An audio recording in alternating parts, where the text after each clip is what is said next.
Morning students, आज मैं class 10th के नए सेशन में कुछ कॉन्सेप्ट आज दे रहे हैं और मैं ग्रेजुअली लगातार कंटिन्यूअस रूप से और हमारा क्लास स्टार्ट रहेगा। जो लोग लाइव क्लास करना चाहेंगे,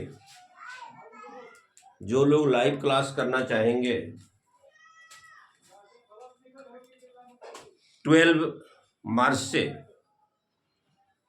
मैं इस समय अवधि टाइमिंग बता दूंगा और कमेंट्स में जरूर लिखेंगे कि लाइव क्लास करना चाहते हैं। तो चलिए मैं आप लोगों को लेकर चल रहा हूं। आप लोग नाम सुने होंगे, pair of the liner equation in two variables. Pair of, मैं एक एक वर्ड जो कि बहुत ही आपको सक्रिय भूमिका आगामी बोर्ड परीक्षा 2025 में निभाएगा। हम आज कुछ जानकारी दे रहे हैं आप लोगों को। Pair of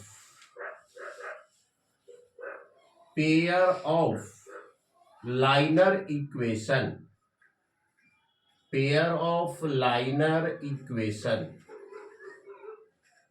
pair of liner equations, pair of linear equations in two variables,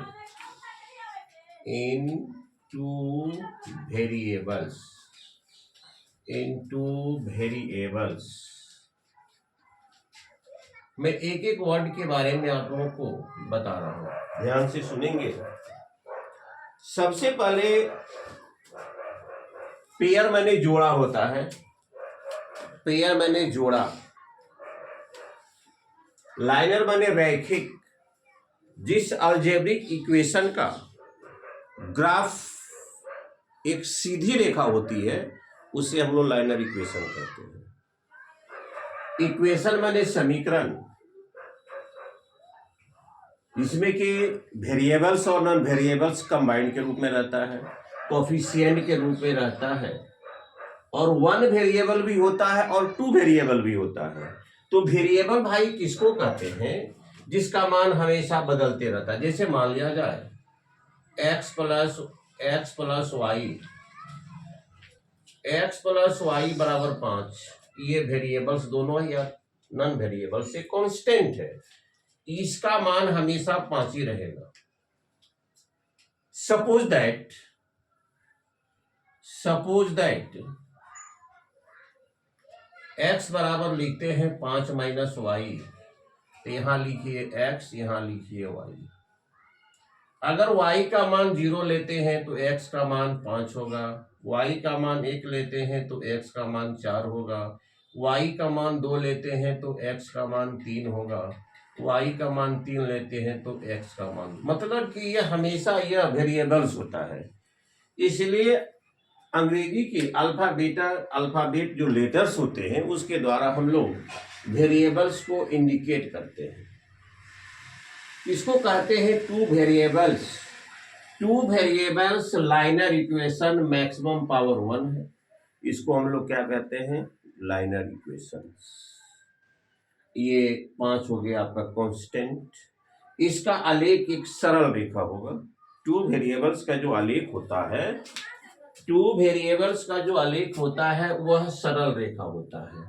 तो सबसे पहले हम बता रहे हैं, जैसे वन वेरिएबल्स का एग्जांपल 5x + 9, ये आपका वन वेरिएबल्स हुआ। x आपका वेरिएबल्स हुआ, ये कोफिशिएंट हुआ, ये कांस्टेंट हुआ, यह नॉन वेरिएबल भी हुआ, यह आपका नॉन वेरिएबल भी हुआ।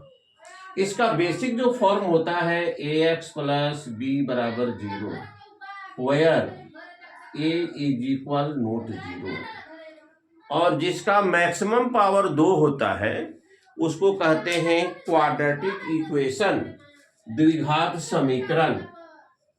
ax² + bx + c, where a = 0, a आपका 0 नहीं होना चाहिए। ए आपका 0, चूंकि कांस्टेंट नंबर है ये है, अगर ए 0 हो जाता है तो एक्स स्क्वायर गुना 0 बराबर 0 हो जाएगा, लाइनर इक्वेशन बन जाएगा। इसलिए एक्स का वैल्यू कभी भी 0 नहीं होता है। ये सभी क्या है, नॉन वेरिएबल्स है, ये सभी आपके नॉन वेरिएबल्स है और ये वेरिएबल्स है। वन वेरिएबल्स क्वाड्रेटिक इक्वेशन, ये वन वेरिएबल्स है। और क्वाड्रेटिक इक्वेशन का जो रूट होता है, हल होते हैं, वह 2 होते हैं, जिसको कि अल्फा और बीटा के नाम से जानते हैं। इसको हम लोग क्लास 10th में डिटेल से पढ़ेंगे।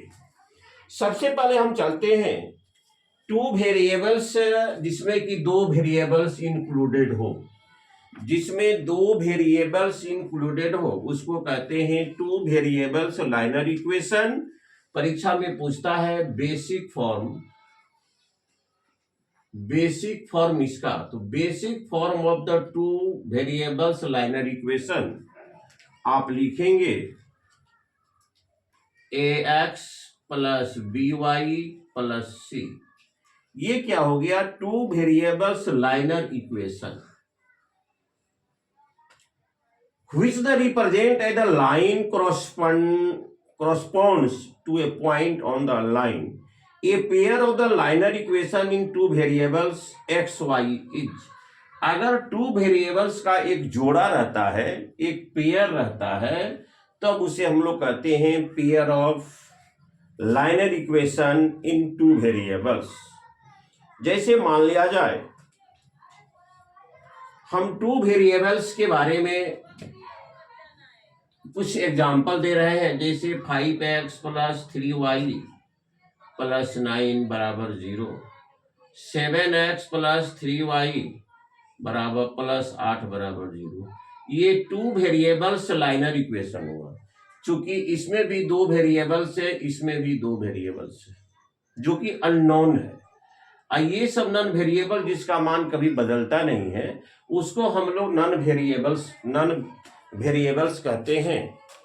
अब इसके बारे में कुछ आपको एकदम ध्यान से इसको, ये मैंने आज क्लास अपना स्टार्ट कर दिया, आप लोग पर डे कंटिन्यूअस, और मैं लाइव क्लास भी करूंगा।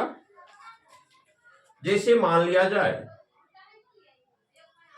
a1x b1y प्लस c1 बराबर 0, a2x b2y c2 बराबर 0। a1 b2 c2 कांस्टेंट है, नॉन वेरिएबल्स है, y का कोफिशिएंट है, यह x का कोफिशिएंट है, यह x का कोफिशिएंट है, y का कोफिशिएंट है, ये कांस्टेंट है। अगर मान लिया जाए हम एक आपको एग्जाम्पल देते हैं, 2x प्लस 5y प्लस 9 दे देते हैं, 7x प्लस 3y प्लस 5 दे देते हैं। ये पहला इक्वेशन हुआ, ये दूसरा इक्वेशन हुआ, ये पहला इक्वेशन हुआ, ये दूसरा इक्वेशन हुआ। पहला इक्वेशन में जो x का कोफिशिएंट है, पहला इक्वेशन में जो x का कोफिशिएंट है, पहले इक्वेशन में जो x का कोफिशिएंट है उसे लिखते हैं a1 द्वारा। तो x का कोफिशिएंट 2 है, तो a1 बराबर आप 2 लिखेंगे। पहले इक्वेशन में जो y का कोफिशिएंट है, पहले इक्वेशन में जो y का कोफिशिएंट है उसको हम लोग लिखते हैं b1 द्वारा, तो b1 बराबर 5 लिखेंगे। और c1 जो है वह कांस्टेंट है, तो इसको हम लोग जो नंबरिकल वैल्यू है इसको लिखते हैं c1 द्वारा 9। इक्वेशन 2 में जो x का वेरिएबल है उसको लिखते हैं a2 द्वारा, तो यहाँ पर a2 का वैल्यू 7 होगा, क्योंकि x का कोफिशिएंट 7 का कोफिशिएंट x। इक्वेशन सेकेंड में y का जो कोफिशिएंट है उसे b2 द्वारा लिखते हैं, तो b2 बराबर कितना यहाँ पर है देखिए, तो 3 है, और इसको लिखते हैं हम लोग है 5। इस प्रकार से अब रहा कि इसके कुछ अपने मौलिक विशेषताएं होती है। इसकी कुछ आपने तो ग्राफ खींचने 9th क्लास में सीखा होगा, कुछ अपनी इसके पर्सनल प्रॉपर्टियां या प्रॉपर्टीज होती है, वह प्रॉपर्टीज क्या है जो मैंने A1 A2 B1 B2 के बारे में बताया, उससे संदर्भित कुछ हमारे कंडीशन होते हैं। नंबर 1, इंटरसेक्टिंग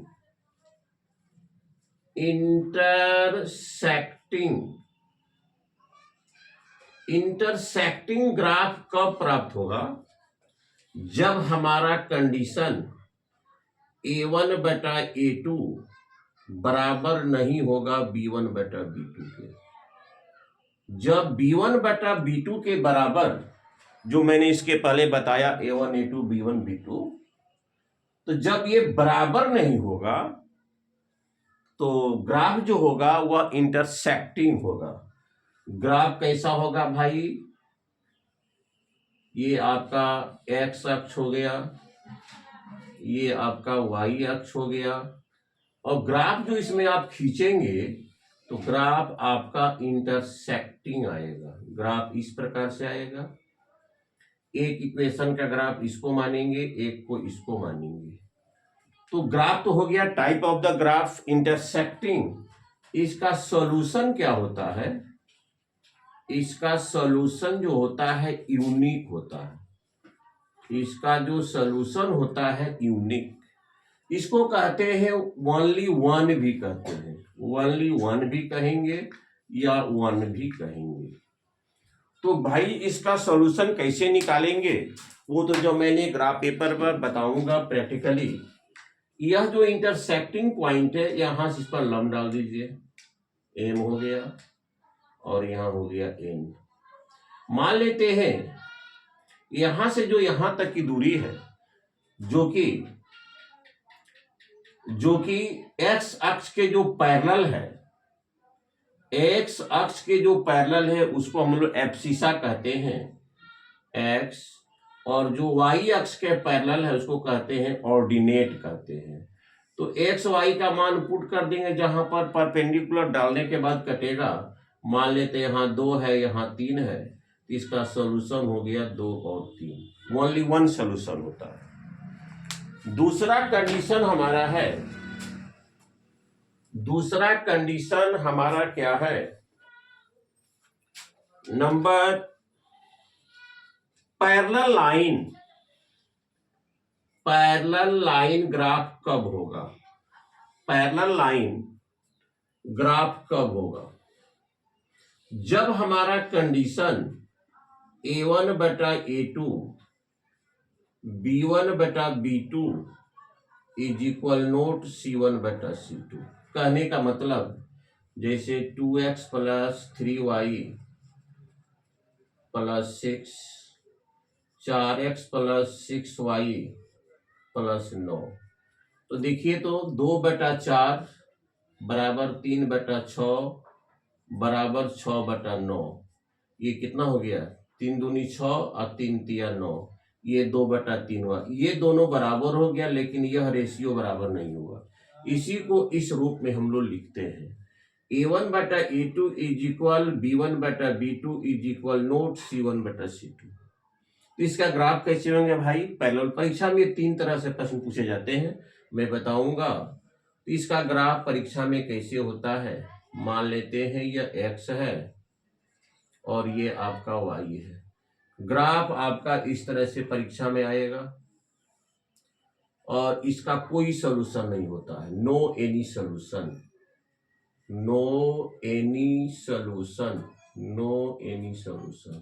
इसका कोई सॉल्यूशन नहीं होता है। तीसरा कंडीशन हमारा है, तीसरा जो कंडीशन होता है जिसका मेनी सॉल्यूशन होता है, इनफाइनाइट सॉल्यूशन होता है। जिसका कि मेनी सॉल्यूशन होता है, इनफाइनाइट सॉल्यूशन होता है, जिसको कहते हैं संपाती या आश्रित। इंग्लिश में कहते हैं हम लोग हैं कोइंसिडेंट। संपाती कहते हैं या इसको हम लोग आश्रित कहते हैं। संपाती कहते हैं या आश्रित कहते हैं। इसका कंडीशन है इफ A1 बटा A2 बराबर B1/B2 is equal C1/C2। The equation are dependent line equation. The equations are dependent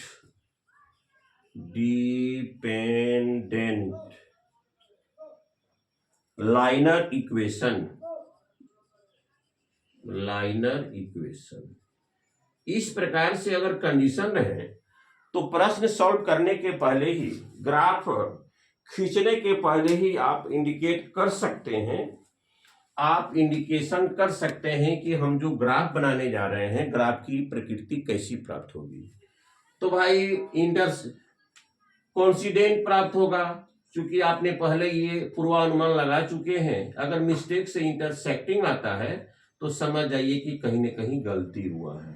मान लेते पहला ग्राफ इस प्रकार से आया और दूसरा ग्राफ खींचेगा इसी पर आएगा, इसको कहते हैं हम लोग है मेनी सॉल्यूशन। इसका मेनी सॉल्यूशन होता है या infinite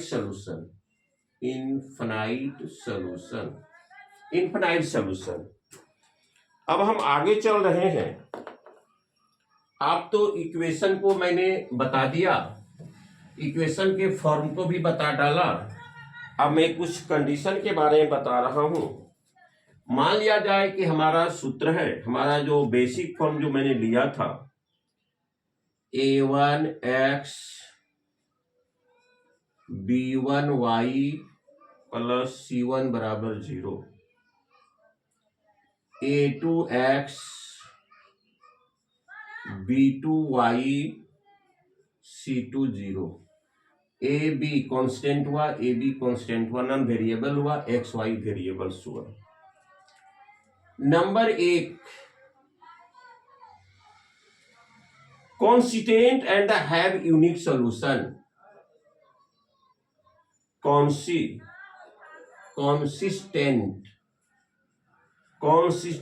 and have unique solution।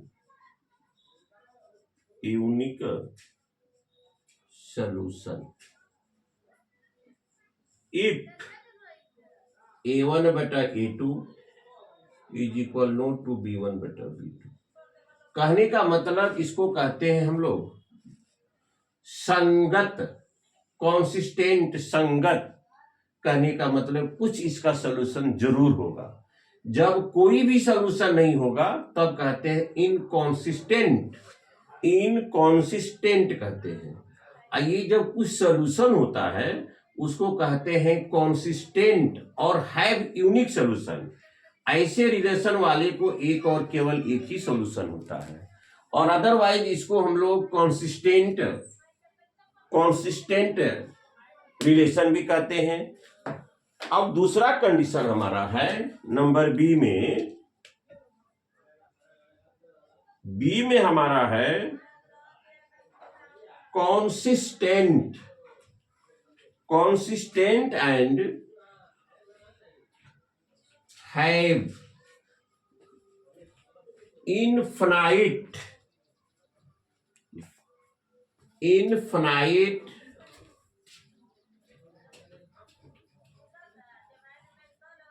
number of solution।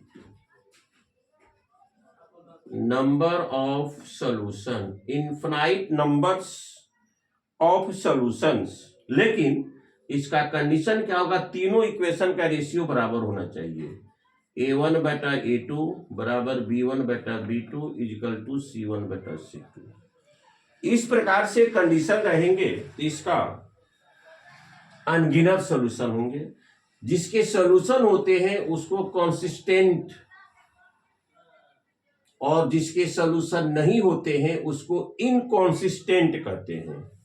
और एक कंडीशन हमारा और है जिसको कि हम लोग इनकॉन्सिस्टेंट नेम में जानते हैं, जिसको कि हम लोग inconsistent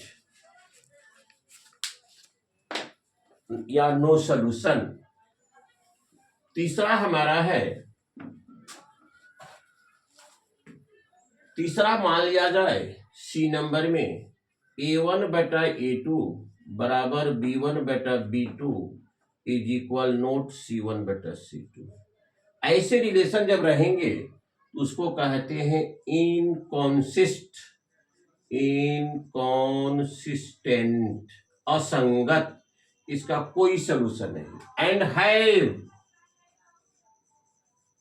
have no any solution, have no any solution. इस प्रकार से मैं आज के शुरुआत दौड़ में इतना ही आपको करके बंद कर रहा हूँ। कल पुनः इस सिलेबस को मैं आगे बढ़ाऊंगा और नए सेशन के शुरुआत में नया उमंग भी होना चाहिए, नया जोश भी होना चाहिए। और डीपली आप, चूँकि कल सीबीएसई बोर्ड का मैथमेटिक्स है, आप देखेंगे कॉन्सेप्ट अपनी कितनी भूमिका को निभाती है, आपको कहाँ तक अच्छे परफॉर्मेंस में सहयोग करती है। चलिए, थैंक यू वेरी मच।